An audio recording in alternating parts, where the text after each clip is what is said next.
예, 안녕하십니까. 소개받은 한국교원대학교 김거리라고 합니다. 제가 오늘 설명을 드린 내용은 주제는 범죄 예방을 위한 스마트 안전도시 구축 방안이라는 주제로 여러분들께서 좀 설명을 드리도록 하겠습니다. 신상현 박사님께서 아주 자세하게 설명을 드렸기 때문에 저는 좀 짧게 핵심적인 사항들만 좀 말씀을 드리고자 합니다. 차례는 6가지 정도 되는데요. 범죄로부터 안전한 도시 만들기의 배경, 두 번째는 국내 범죄 발생 현황과 추이가 어떻게 되고 있는지, 세 번째는 3가지 사례 지역의 사례를 보여드릴 겁니다. 네 번째는 방법용 CCTV가 얼마만큼 그 공간이나 이런 것들을 고려해서 설치가 되고 있는지, 또 아니라면 어떤 문제가 있는지 이런 것들을 좀 설명을 드리고요.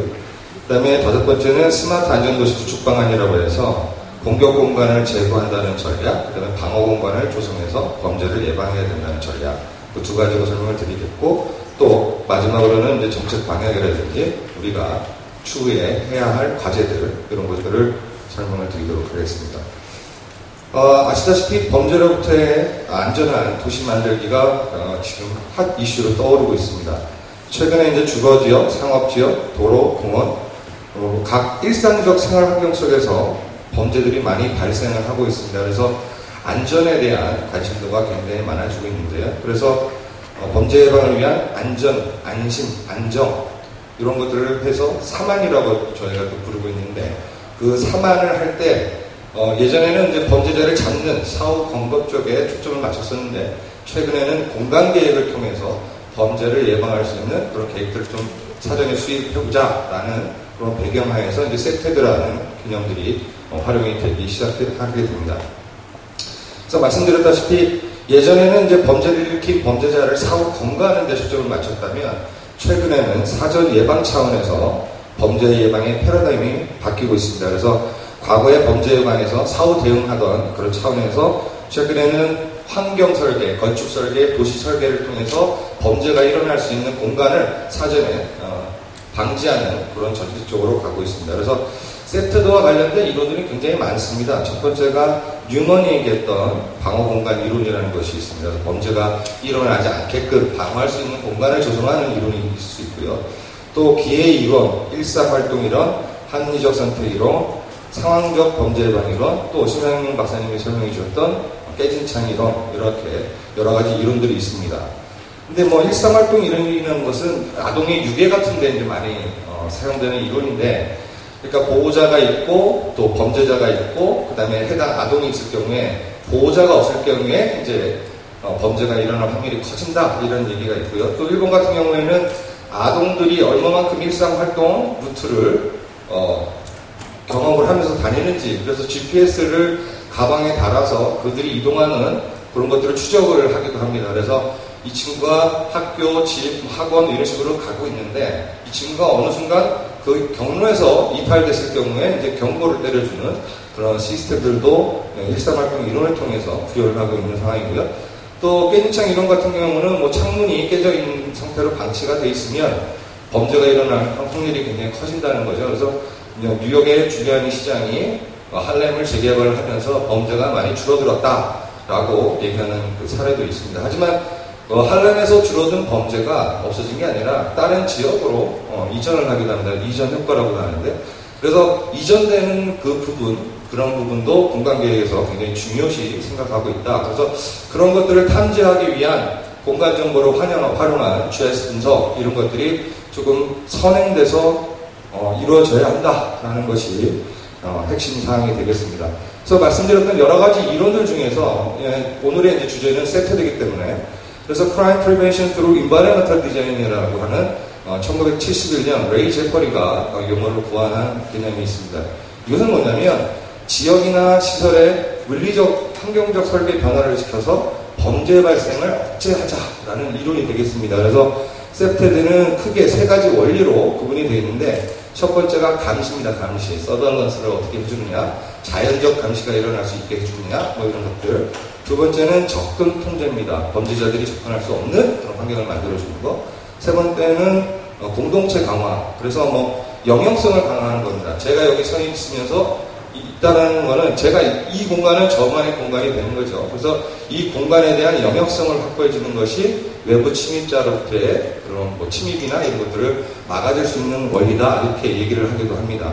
그래서 영국 같은 경우에는 방범 환경 설계 인증 제도라는 게 있어요. SBD라고 약칭하는데 Secured by Design이라고 합니다. 그래서 건축물 같은 것을 인증을 해주는 겁니다. 방범이 얼마나 효과가 있는지 그런 제도들이 있는데 영국 같은 경우에는 요 SBD를 도입하면서 주거 침입 절도가 50%가 줄고 차량 범죄가 60%, 손괴 행위가 25%까지 감소했다라고 얘기를 합니다. 미국 같은 경우도 세테드 채택 후에 범죄 발생률이 20에서 50% 수준까지 감소하더라. 그래서 세테드가 어느 정도 범죄를 예방하는 효과가 있더라. 이렇게 얘기를 하기도 합니다. 그럼 우리나라의 범죄 발생은 어떻게 되느냐? 표에서 보시는 바와 같이 절도가 가장 많고요. 놀랍게도 강간이 두 번째 범죄입니다. 강도, 방화, 살인 이런 식으로 되는데요. 뭐 아시다시피 이제 급격한 사회 문제가 되면서 범죄 문제가 굉장히 심각성이 커지고 있습니다. 그래서 최근에 이제 강도, 강간, 살인 뭐 이런 것들 흉폭한 그런 범죄들이 많이 일어나고 있고 특히 경제적으로 낙후된 지역이나 정비해전 구역, 슬럼가 이런 곳에서 범죄들이 많이 또 일어나고 있기도 합니다. 그래서 범죄가 많이 일어난다는 것은 주거 만족도에 크나큰 영향을 미치기도 합니다. 그래서 집가가 떨어진다든지 부동산 가치가 하락한다든지 이런 부정적인 역할을 주기 때문에 범죄를 막는 그런 곳에 신경을 써야 된다 이렇게 말씀을 드릴 수 있겠고요. 이게 재미있는 그래프가 있는데 뭐 절도를 제외하고 나머지 5대 범죄라고 할 수 있는 강간, 강도, 방화, 살인 이렇게 그래프를 그려보면 강간이 엄청나게 범죄가 많이 발생하는 걸로 나옵니다. 그래서 1990년에 비해서 2010년에 강간 사건이 거의 3.6배 정도 증가한다고 합니다. 근데 여기서는 감춰진 사실이 있습니다. 강간 사건은 오히려 보도 안 된 안수가 더 많다는 얘기죠. 그러니까 3.6배보다 거의 몇 곡절 되는 그런 범죄가 일어나고 있다. 이렇게 인식을 하면 되겠습니다. 그래서 이제 그 사례 지역 세 군데를 통해서 범죄가 어느 지역에서 많이 벌어지는지 그걸 간단하게 살펴보면요. 익명으로 처리를 했습니다, 지역을. 그래서 뭐 이거는 원래 그 자료를 경찰청으로부터 받았는데 익명으로 좀 처리를 해달라. 이게 공개가 되면 집가가 떨어지면서 민원이 많이 발생하기 때문에 익명으로 해달라 그러는데 여러분들은 지도를 보시면 어딘지 아실 겁니다. 대충 아실 텐데. 먼저 이렇게 보면 빨간색으로 나와 있는 부분들이 이제 범죄가 많이 일어나는 지역이 되겠습니다. 2004년과 2006년에 보면 2006년에는 같은 지역임에도 이제 범죄가 이제 집중해서 나타나는 걸로 나오고 또 외곽 쪽에서도 범죄가 나오는 걸로 나옵니다. 이 외곽 쪽에 이렇게 범죄 핫스팟이 왜 형성이 되느냐 그런 것들을 이제 좀 찾아봤더니 룸살롱 도심 내에서 룸살롱에서 술 취한 사람들을 요 외곽으로 데리고 와서 여기다가 이제 바가지를 씌워버리는 겁니다. 그런 범죄들이 굉장히 많이 일어났기 때문에 도시 외곽에 범죄가 발생하는 이런 것들을 볼 수가 있고요. 그래서 이제 2004년과 2006년까지는 범죄가 이렇게 많이 일어났는데 그러면 2010년과 2006년에 비교했을 때 이때 재개발이 이 지역에서 일어나게 됩니다. 그래서 재정비를 통해서 원래 유흥주점들이 많던 지역이었는데 그것이 바로 공용주차장으로 바뀌게 되면서 범죄가 확연히 줄어들게 되는 그런 경험을 하게 됩니다. 그래서 어떻게 보면 재개발이 범죄를 줄일 수 있는 환경을 개선하는 중요한 요인이 될 수도 있다 이렇게 말씀을 드릴 수도 있겠습니다. 그래서 A 지역의 이제 범죄 취약지구를 한번 더 자세히 살펴보면 이 A 지역을 보면 사진이 바로 유흥주점들이나 유흥가 이런 것들이 몰려있는 지역이 되겠고요. B 지구 같은 경우는 다가구 주택 지역, 그래서 좀 영세한 그 주택들이 많이 몰려있는 그런 지역이 되겠고, C 지구는 말씀드렸다시피 룸살롱에서 이제 있던 취객들을 데리고 와서 그런 전환적인 곳에 가갖고 이제 범죄를 저지르는 이런 환경이었습니다. 하지만 2010년에 재개발을 통해서 공용주차장이 생기면서 이런 식으로 환경이 개선이 됐습니다. 그래서 공용주차장을 만들고 오픈스페이스를 넓히면서 사람들이 자연적으로 감시할 수 있는 그런 환경 계획을 하기도 하고요. 또 CCTV를 설치해서 또 자연적인 감시, 또 인공적인 감시 할 수 있는 그런 세트 기법을 도입을 하기도 했습니다. B지역 같은 경우는 지하철역 상업 중심지를 중심으로 해서 이렇게 많은 범죄가 일어나는 핫스팟을 파악할 수 있고요. 시지역의 이제 지방 중소도시 지역이 되겠는데 범죄의 핫스팟을 이렇게 군집 분석을 통해서 어느 쪽에서 범죄가 많이 일어나는지 이런 것들에 대한 공간 분석을 할 수가 있습니다.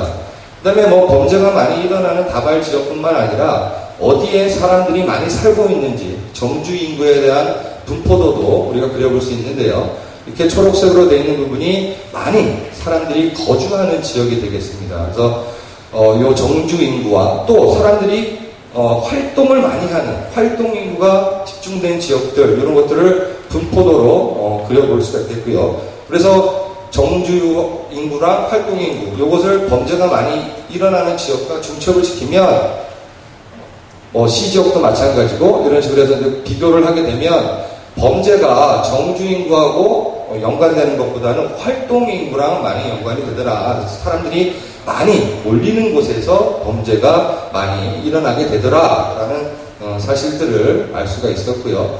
또 마찬가지로 지방 중소도시도 마찬가지 사례를 볼 수가 있습니다. 그 다음에 여성 활동 인구가 많은 곳과 강간 범죄가 많이 일어나는 핫스팟을 중첩시켰더니 역시나 중첩되는 걸로 나오게 됩니다. 그래서 아까 신상현 박사님도 설명해 주셨듯이 여성이 많이 거주하는 그런 밀집 지역에서 강간 범죄가 굉장히 많이 일어나고 있다 이렇게 말씀을 드릴 수 있겠고요. 그래서 뭐 세 가지 사례를 보여드렸지만 핵심적인 사항은 이겁니다. 상업지역과 주거지역이 맞닿아 있는 전미지역, 그 다음에 주거지역과 녹지가 맞닿아 있는 전미지역, 그러니까 경계가 불분명한 곳에서 범죄가 많이 일어난다는 것이 지리적인 중요한 사실이 되겠습니다. 그래서 말씀드렸다시피 이제 전미지역에서 범죄 발생이 집중되는 그런 것들을 볼 수가 있었고요. 그 다음에 활동인구 밀집지역에서 범죄가 많이 발생을 하더라. 사람들이 거주하는 지역이 많이 곳에서 범죄가 발생하는 것이 아니라 사람들이 활동이 많은 곳에서 범죄가 발생을 하더라 라는 사실들을 알 수 있었습니다. 이런 사실을 통해서 그런 범죄를 예방하기 위한 최근의 세태에서 대표적인 기제가 되겠죠. 그 바로 CCTV가 되겠는데 과연 우리의 CCTV 설치는 범죄를 고려해서 설치를 한 것이냐 아니냐 그런 것들을 좀 파악하기 위해서 용도 지역에 따른 CCTV 분포 특성을 한번 그려봤습니다. 그랬더니 CCTV가 범죄 다발 지역이 아닌 주거 지역 위주로 CCTV가 분포를 하더라. 이 얘기는 뭐냐면 주거 지역에 있는 주민들이 민원을 제기하는 겁니다. 제가 살기가 불안해요. 안전은 하지 못한 것 같아요. 그러면서 민원이 많아지기 때문에 주거 지역에 CCTV가 많이 분포하는 경우가 굉장히 많습니다. 그래서 이런 그 민원이나 주민들 주거지에 있어서의 CCTV 설치가 아니고 범죄가 발생되는 패턴을 분석을 해서 CCTV를 설치를 해야 된다. 이것이 이제 제가 주장하는 바이고요. 그래서 이제 활동인구와 CCTV 분포를 중첩을 하면 어느 정도 활동인구 패턴과 동떨어진 CCTV가 설치되고 있다라는 문제점을 파악할 수가 있습니다. 그래서 CCTV도 그냥 인원에 의해서 설치하는 것이 아니라 범죄가 발생하는 패턴을 고려해서 설치해야 된다. 이렇게 말씀을 드릴 수 있겠고요. 그래서 스마트 안전도시를 구축하기 위해서는 어떻게 해야 되느냐? 저는 두 가지 전략을 말씀드리고자 합니다. 첫 번째는 범죄 방어 공간을 조성하자라는 전략입니다. 그래서 범죄가 일어나지 않게끔 방어할 수 있는 공간을 조성하는데 첫 번째 전략이 있겠고 두 번째는 범죄 공격 공간을 제거를 한다는 것입니다. 이 범죄 공격 공간이라는 것은 범죄가 많이 일어날 수 있는 공간을 말해요. 그래서 쇠퇴한 정비 예정 구역이거나 아니면 건물 배치가 잘못되어 있는 경우 그런 것들을 제거를 통해서 그런 범죄가 발생할 수 있는 뿌리를 완전히 뽑아버리는 전략이 되겠고요. 방어 공간이라는 것은 영역성, 지금 제가 있는 곳에 저의 영역이라는 것을 좀 강조해주는 그런 영역성과 자연적 감시, 자연스럽게 나는 감시를 받고 있다라는 그런 개념, 그 다음에 이미지, 환경 이런 것을 통해서 범죄가 일어날 수 있는 방어 공간을 조성하자라는 두 가지 전략을 안전도시 구축 방안으로 제시를 합니다. 그렇게 하기 위해서는 공간적 관점에서 여러 가지 이제 용도 분리나 접근 통제 이런 것들을 시행할 수가 있겠는데요. 용도 분리의 방법으로는 유해 용도가 만약 융시설력이 있다고 한다면 생활환경, 주거나 학교 등은 분리 이격을 해야 된다는 겁니다. 이게 맞닿게 해서는 범죄가 줄어들지 않는다. 이런 것이 용적 분리의 원리가 되겠고요. 접근 통제라는 것은 사적 공간으로 사람들이 침범할 수 없도록 완충 차단 시설하는 이런 원리가 되겠습니다. 감시 및 시야소 확보 같은 경우에는 자연적으로 감시할 수 있도록 유리창문들을 굉장히 많이 만드는 겁니다. 그래서 외부에서도 내부가 보일 수 있고 내부에서도 외부가 보일 수 있는 이런 것들도 세트D의 기본적인 원리가 되겠고요. 그 다음에 영역성 확보 및 활동성 유지라는 측면에서 커뮤니티 공간을 많이 만들어서 사람들이 교류를 할 수 있고 상호 감시할 수 있는 공간을 만들어준다라는 게 또 하나의 세트D의 주요한 원칙이 되겠습니다. 그래서 범죄 예방을 위한 도시계획의 적용 예시를 보면 유해지역과 주거지역이 이렇게 맞닿아진 지역을 갖다가 완충지역을 준다든지 하는 방식으로 도시계획을 할 수가 있겠고요. 또 상업용지와 주택용지를 떨어뜨리고 그 중간에 문화시설 용지를 완충지대로 놓는 이런 것들이 도시계획에 적용이 될 수가 있겠고, 또 대단히 주거단지보다는 이렇게 소규모의 근린 단위의 그 단지를 조성을 해서 사람들이 자연적 감시할 수 있는 그런 체계를 가질 수 있고요. 또 주거지역과 공원이 이렇게 이분법적으로 나눠져 있는 것을 주거지역이 공원을 둘러싸서 주거지역에서 공원을 내려다볼 수 있게끔 하는 그런 도시계획도 세트에 있어서 중요한 방식이 되겠습니다. 마찬가지로 근린 상업시설하고 주거시설을 그냥 병치시켜서 배치를 하는 것이 아니라 근린 상업시설이 주거지역을 바라볼 수 있게끔 하는 도시계획도 세트의 중요한 내용이 되겠습니다. 그래서 공간적인 그 관점에서 범죄를 예방할 수 있는 그런 접근 방법 이외에 CCTV를 통한 방범체계 관점에서의 그 전략도 굉장히 중요합니다. 그래서 방범용 CCTV를 제가 말씀드렸던 범죄가 많이 일어나는 점유지역에서 범죄가 일어나는 그 공간 패턴을 분석을 통해서 그 지역들에다가 CCTV를 설치를 해야 된다. 이렇게 말씀을 드릴 수 있겠고요. 또 사례 연구에서 분석해서 알아봤듯이 활동인구가 밀집되는 지역에 CCTV를 설치를 하면 아무래도 범죄를 많이 줄일 수 있다. 완전히 막을 수는 없지만 줄일 수 있는 여건이 조성될 수 있지 않나 이렇게 말씀을 드릴 수 있습니다. 그래서 이런 공격 공간 제거 전략과 방어 공간 조성 전략을 통해서 여러 가지 이제 정책 과제들을 이제 마련할 수가 있는데, 먼저 환경 설계 제도 개선을 할 수가 있겠습니다. 그래서 지금 서울시도 세트드 가이드라인이나 지침 이런 것들이 많이 만들어지고 있고 조례를 통과해서 실질적으로 되고 있는데, 그런 그 실질적인 적용뿐만 아니라 범죄 취약성 분석을 좀 체계적으로 또 평가 체계를 미리 갖춰서 범죄를 사전에 분석할 수 있는 그런 체계를 가져가야 되지 않는가 이렇게 말씀을 드릴 수 있고요. 두 번째는 안전 거버넌스를 구축을 해야 된다 이렇게 말씀을 드릴 수 있겠습니다. 그래서 주민 전문가 지자체가 유기적으로 연계 협력, 아까 신장희 박사님이 거버넌스 말씀드렸는데 그 부분이 되겠고요. 근데 범죄에 있어서 가장 중요한 거는 범죄 정보가 공개가 돼야 된다는 겁니다. 이게 범죄 정보를 이용하는 게 굉장히 까다롭습니다. 저도 2008년 신유기 실장님하고 세트D의 제도화 방안에 대한 연구를 수행을 하면서 GIS 분석을 하려고 경찰청에 가서 수사국장의 사인을 받아서 익명이 그 보안 처리 때문에 그 안에 경찰청 안에서 공간 분석을 했던 기억이 납니다. 그래서 좀 공표가 안 되게 해달라. 이게 직가를 떨어뜨리면 민원의 제기가 되기 때문에 이렇게 쉽게 자료가 공개가 되지 않습니다. 하지만 최근에는 범죄 지도 이런 것들 많이 공개하고 있기 때문에 범죄를 줄이기 위해서 좀 대국적 차원에서 그 공간 범죄와 관련된 정보들이 좀 많이 오픈이 되면 연구도 활성화되지 않을까 이렇게 생각을 할 수 있고요.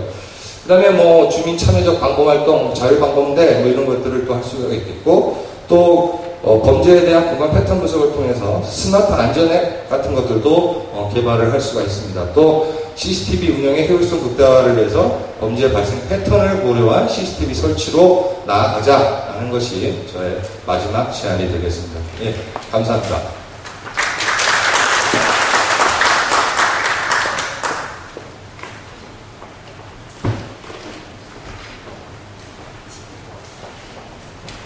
예, 한국교원대학교 김글 교수님께서 스마트 안전도시 구축 방안에 대해서 설명을 해주셨습니다. 지금 이제 마지막 주제 발표가 되겠습니다. 저희 연구소에서 몇 년 전부터 범죄 예방 환경 설계에 대한 관심도 많이 집중이 되어 있고, 그 관련돼서 법무부와 그 세트도 관련 사업하고 연구들을 다양하게 계획하고 준비를 하고 있습니다. 지금 손동필 연구위원님께서 건축도시공간연구소의 세트드 사업 추진 계획에 대해 발표를 해주시겠습니다. 큰 박수로 맞이해 주시기 바라겠습니다. 네, 손동필입니다. 예상된 시간보다 조금 오버돼서 저는 발표를 조금 짧게 하도록 하겠습니다. 제가 말씀드릴 부분은 저희 아우리에서 세트드와 관련된 사업을 몇 년 동안 어떻게 추진해왔고 내년부터는 어떻게 추진할까 하는 계획을 말씀드리겠습니다. 저희 건축도시공간연구소는 여러 사업들을 하지만 여기 보이는 것처럼 공공건축, 국가한옥, 재생, 정보, 보행, 서트산업 지원 등 다양한 사업을 합니다. 그리고 내년부터 이제 범죄예방 환경조성 지원 사업을 시작을 합니다. 저희 아우리에서는 2012년부터 본격적으로 세트드와 관련된 사업을 시작했습니다. 2012년에 설계 지침 연구를 시작으로 해서요. 국토부하고는 주로 법 또는 어떤 기준, 고시 등을 바꾸는 작업들을 했고요. 다음에 법무부와는 주로 사업을 같이 진행을 했습니다. 그래서 그것들에 대한 내용을 뒤에서 소개해 드리겠습니다. 먼저 첫 번째 사업입니다. 이 사업은 작년에 법무부에서 시작한 법질서 신천동 시범사업이고요. 사이트를 정해서 구체적으로 어떤 문제점인지를 파악을 하고 그 문제를 해결하는 아주 실천적인 사업이 되겠습니다. 법무부에서 이 사업을 시작하게 된 배경은 여러 가지가 있지만은 기존 법무부의 기조가 대부분 범죄가 발생한 사항에 대해서 어떻게 기소를 하고 처벌을 하고 이런 부분이었다면 앞으로는 예방 차원에서 어떻게 범죄를 막을 수 있을까를 고민하는 그런 일환으로 시작이 됐습니다. 저희 사이트는 작년에 여러 곳을 했지만은 지금 소개해드릴 사이트는 대림동입니다.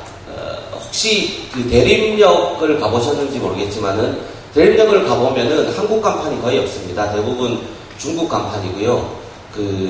중국인들 사이에서는 조선족들 사이에서는 대림역 12번 출구가 예전 저희 세대에서 강남역에 있는 뉴욕제가처럼 아주 상징화된 장소가 되어 있습니다. 그래서 일자리를 못 구하는 대부분의 사람들은 이제 대림역에 모입니다. 그래서 대림역에 가보면은 이만한 대자보 같은 것들이 붙어 있는데요. 대자보에 안동 2개월 숙식 제공 200만원 이런 것들이 쭉 붙어 있습니다. 그래서 그걸 보고 사람들이 가서 일자리를 구하고 일자리를 못 구하면 이제 거기서 이제 기다리는 이런 상황이 이제 벌어집니다. 당연히 그러니까 중국인들이 많을 거고 일자리를 못 구한 사람들이 많을 거고 이분들이 이제 낮에 술을 한잔 하실 거고 이제 폭력 사건들이 많이 발생합니다. 또 이분들이 대부분 은행을 못 가거든요. 그래서 돈 같은 것들을 집에 보관을 합니다. 그래서 절도 사건이 많이 발생하고 있습니다. 그래서 여기를 어떻게 해야 될까를 아우리에서 고민을 했습니다. 고민을 했고 고민한 결과들이 여러 가지가 있지만은 저희는 첫 번째로 초소를 만드는 걸 했습니다. 대부분의 연구자들도 그렇고 이 자문을 해주시는 분들은 초소가 별 필요가 없다라고 말씀을 해주십니다. 왜냐하면 중국인들 조선족들은 대부분 경찰을 무서워하지 않거든요. 그래서 실제 가보면은 경찰이 순찰을 가면은 중국인들이 그냥 와서 한번 툭 건드리고 갑니다. 툭 이렇게 치고 갑니다. 왜 그러냐 물어보면요. 중국에서는 공안의 힘이 되게 셉니다. 그래서 공안들을 무서워하기 때문에 함부로 이런 생각을 못하는데 한국의 경찰들은 시민들을 함부로 때리지 못한다. 라는 것들이 중국 커뮤니티 사이에서는 일반적인 현상이라고 합니다. 그래서 그냥 경찰을 툭 치고 가기도 하고요. 그리고 경찰차가 이제 세워져 있는데 그냥 가면서 이렇게 툭툭 치고 갑니다. 툭툭 치고 가는 거를 이렇게 하나의 놀이처럼 하더라고요.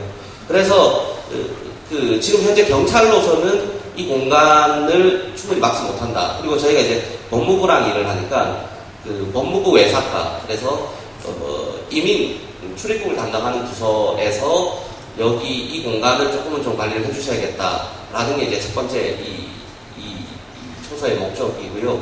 두 번째 목적은 뭐냐면은 흔히들 이런 말씀 하십니다. 이 중국인들 조선족들은 우리나라에 70년대에 갔다. 70년대에는 우리는 분리수거도 안 했고, 쓰레기도 함부로 버렸고, 여러 가지 그냥 길거리에 버리는 게 일상화되어 있지 않았습니까? 그래서 이들도 그냥 버리는 겁니다. 그래서 이 공간을 관리하기 위해서는 중국인들 조선족들을 교육, 그러니까 한국은 이런 문화가 있으니 쓰레기는 분리해서 버려야 되고, 다르게 한국에서는 함부로 경찰 치면 안 되고, 이런 정도의 교육을 하는 공간이 있어야 되고, 마지막으로 상담을 할 수 있는 공간도 있어야 됩니다. 그래서 이런 공간들을 통합적으로 여기에 설치를 해야 되겠다라는 게 이제 저희의 계획안 중에 이제 특이한 사항이고요. 두 번째 이제 특이한 사항은 이제 통합 CCTV와 비상벨이 통합된 이런 시설물을 설치를 해야 되겠다라고 합니다. 흔히들 이제 CCTV는 재원의 한계 때문에 많이 설치 못합니다. 그래서 이 설치된 지역을 사람들에게 널리 알리는 방향으로 해야만 그 공간 전체의 안전성을 유지를 할 수가 있습니다. 그래서 이 눈에 잘 띄는 색깔로 CCTV와 비상벨을 설치를 하고, 설치된 지역으로 이어지는 공간에 앞으로 몇십 미터 가면 CCTV가 있어요. 만약에 당신이 위험을 당한다면 몇 미터 뛰어가면 비상벨이 있으니까 누르세요 라는 사인을 준다면은 아마 이 공간이 조금 더 안전하게 될 수 있을 거라고 생각을 합니다. 그런데 이런 물리적인 방식으로는 문제를 해결할 수가 없습니다, 사실. 그래서 가장 중요한 거는 거버넌스, 계속 말씀드렸던 거버넌스 체계를 구축하는 게 제일 중요합니다. 그래서 이분들이 제일 원하시는 게 뭐냐 물어보니까 무도장입니다. 그러니까 춤추는 공간입니다.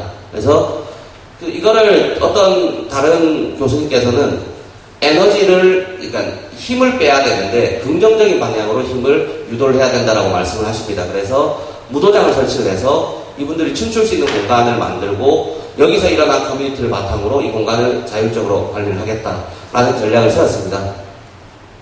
예, 이런 것들을 했지만은 사실 작년에 법무부랑 처음 사업을 시작하면서 여러 난점들이 있었습니다. 이 다문화와 관련된 것들은 대부분 시행되지 못했고요. 그래서 이런 물리적인 시설 위주로 설치를 할 수밖에 없었습니다. 그래서 앞으로는 저희와 이제 법무부가 하는 사업에서는 장기적인 관점에서 계획을 수립을 하고, 대부분 예산 단위가 1년이기 때문에 단기적인 사업 위주로 갈 수밖에 없거든요. 근데 장기적인 계획이 필요하고, 그리고 이 지역민들과 함께하는 그런 소프트웨어가 필요하다라는 것을 이제 배웠습니다. 작년에 배웠고, 올해 사업에서는 아마 이런 부분을 좀 중점적으로 관리를 해나갈 생각입니다. 두 번째 사업 성과는 건축법 53조 2항을 바꾼 겁니다. 이 범죄 관련 조항을 집어넣었고요. 한번 읽어보겠습니다.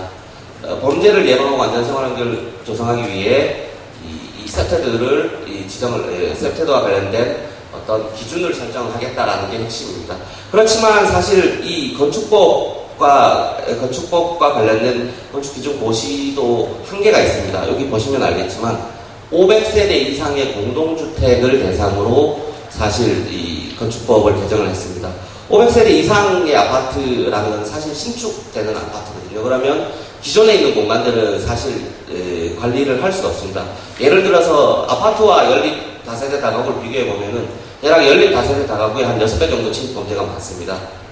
그러면 기존 공간은 어떻게 관리할 것인가 라는 부분도 향후 저희가 이제 추가를 해야 될 걸로 예상됩니다. 또한 아파트 위주가 아니라 다양한 주거 공간에 대한 부분도 저희가 개선해 나가도록 하겠습니다. 세 번째는 이 법무부와 국토교통부와 아우리와 함께 실무자들이 활용할 수 있는 범죄 예방 공인설계 가이드북을 만들었습니다. 이 가이드북은 현재 이제 다 판매는 아니고 다 이제 배포가 돼서 현재는 없지만 혹시나 더 필요하시다면은 아마 저희 연구소에서 더 찍을 가능성도 있을 것 같습니다. 왜냐하면은 지금까지 나온 여러 가이드라인도 많고 지표도 많고 이것들이 반영된 조례와 법도 많습니다. 사실 이런 부분을 통합적으로 설명하는 것이 지금 시점에서 필요하다고 생각을 했고 그런 부분을 강조를 했습니다. 크게 8개 부분으로 나눠서 설명을 했고요. 예를 들어서 건축물 계획과 관련된 자연감시에서는 인신공간에 사각지대가 없도록 계획한다라고 하고 여러 사진이나 이미지 도면으로 설명을 드렸습니다. 물론 여기에도 단점은 있습니다. 앞으로 저희가 연구를 하면서 하나씩 바꿔나갈 생각이지만은 결국은 범죄 유형, 그다음에 건축물 유형, 주민의 특성에 따라 다른 특성이 적용이 돼야 됩니다. 그런 부분에 대해서 저희가 하겠습니다. 마지막으로는 원래 하고 있는 사업입니다. 저희 아이오리에서 이 세테드와 관련된 법을 이제 만들려고 합니다. 법 초안은 만들어졌고요. 여기에서는 국가와 지자체가 범죄 예방, 환경 조성과 관련한 기본 계획을 수립을 하고 그리고 예산을 지원할 수 있는 법적 근거를 마련을 했습니다. 아직 국회로 넘어가진 않았는데요. 아마 곧 넘어갈 걸로 예상이 됩니다. 두 번째는 매뉴얼입니다. 이 사업하는 방식에 대해서 이 지자체 분들을 만나면 대부분 CCTV와 벽화로 점철되어 있습니다. 그렇지만 세터드가 CCTV와 벽화가 다가 아니거든요. 이런 부분에 대해서 저희가 어떤 방식으로 사업을 해야 되는지 실무 매뉴얼을 지금 준비를 하고 있습니다. 지금까지가 이제 저희가 지금까지 아우리가 지금까지 한 세컨드 사업을 설명을 드렸고요. 내년부터 할 사업에 대해서 말씀을 드리겠습니다. 내년부터는 이 기적으로부터 고정 예산을 받아서 저희가 장기적인 관점에서 연구를 할 수 있는 기반이 마련됐습니다. 그래서 저희는 크게 5가지 방향에서 연구를 할 생각입니다. 첫 번째는 국가의 기본 방침 또는 지자체의 기본 계획을 지원하는 방식입니다. 두 번째는 연구 가이드라인과 범죄와 관련된 평가 체계를 구축하는 겁니다. 세 번째는 정보 체계 구축이고요. 네 번째는 디자인 기준, 산업과 관련된 부분이고요. 마지막 부분은 교육 홍보 부분입니다. 첫 번째 이 기본 방침과 계획 수립 지원은 저희가 지자체와 접촉을 해보면서 가장 느낀 거는 기본 마인드가 다 CCTV와 벽화라는 겁니다. 그것 말고도 많은 소프트웨어적인 방식들이 있습니다. 이런 부분들을 지자체가 계획을 수립하는 데 지원을 하고 같이 해나가려고 합니다. 그래서 첫 번째는 계획과 사업에 대한 지원이 되겠고요. 두 번째는 연구 개발입니다. 지금 세테드가 한국에 본격적으로 도입된 지도 10년이 넘었고요. 처음 소개된 지는 20년이 넘었습니다. 이 많은 외국에 있는 가이드라인 조례들이 번역이 돼서 한국화가 되었지만 아직까지 나아갈 방향들이 많습니다. 지금 현재 구성하고 있는 것은 확정은 안 됐지만 그렇지만 한국적인 범죄에 맞는 것들을 조금 고민을 할까 합니다. 예를 들어서 범죄자들과 인터뷰 내신 설문을 해서 당신들은 왜 저 집에 침입을 했습니까? 내지는 어떤 환경에 침입하기 좋습니까? 직접 물어서 연구 가이드라인들을 하나씩 한국화를 시키려는 계획을 가지고 있습니다. 세 번째는 범죄 예방 정보입니다. 세 분 박사, 앞에 발표하신 두 분 박사님도 말씀하셨지만 범죄 데이터를 구할 수 있는 길이 거의 없습니다. 그래서 대부분 이 경찰 분들과 친한 분들은 대부분 구하고요. 친하지 못하면 못 구하는 상황이 발생을 합니다. 그렇지만 미국 같은 경우에는 크라임캐스트에서 범죄 정보를 가공을 해서 제공을 하고 있습니다. 일반 시민들한테요. 그래서 한국에서도 장기적으로 범죄 정보가 공개가 돼야 될 걸로 예상이 됩니다. 이와 관련한 플랫폼을 구축하려고 생각을 하고 있습니다. 네 번째, 디자인 파트입니다. 디자인은 여러 부분으로 설명을 할 수 있지만은 장기적으로는 한국에서의 방범 설비 시장, 방범 산업이 활성화되어야만 일반 시민들이 안전할 수 있을 걸로 예상이 됩니다. 그래서 이와 관련해서 저희 연구소에서는 디자인 기준 또는 산업 현황 등을 조사를 하고 어떻게 활성화시킬 수 있을지를 연구하려고 합니다. 마지막으로는 일반 시민들에 대한 홍보와 교육입니다. 이 부분들이 결국은 다 이루어져야 될 걸로 예상이 됩니다. 그래서 최종적으로 저희 연구소에서는 이런 계획을 하는데 마지막으로 저희가 말씀드리고 싶은 것은 지금은 각 부처별로 사업이 진행되고 있습니다. 국민안전처에서 안전마을 사업이 진행되고 있고요. 여가부, 교육부 다 따로 진행되고 있습니다. 지자체도 마찬가지입니다. 서울시, 인천시, 경기도 다 따로 진행되고 있거든요. 그렇지만 이 따로 진행되는 것들을 살펴봐도 대부분의 사업들은 CCTV와 벽화입니다. 이것들을 갖고 오는 게 좋을 것 같습니다. 그렇다면은 결국은 여러 부처의 사업들을 한 곳에 모아서 장소 중심으로 저희가 통합해서 지원을 하는 게 옳은 방향이 아닐까라고 생각을 하고 있습니다. 실제로 법무부에서도 지금 국토부와 국민안전처 MOU를 맺으면서 장소식 통합 방식의 시범 사업을 진행하려고 하고 있습니다. 그래서 이 부분을 저희 우리가 지원을 계속하도록 하겠습니다. 예, 그 장시간 발표 들어주셔서 감사하고요. 이걸로 마치도록 하겠습니다.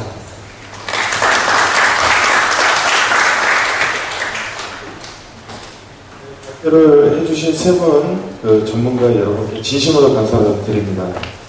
지금 2부 순서가 있습니다. 2부는 전문가분들 토론이 있을 예정입니다. 그래서 그 사이에 장내 자리도 좀 변경을 해야 되고요. 그래서 한 17분 정도가 휴식을 하고 15시 50분부터 시작을 할 수 있을 것 같습니다.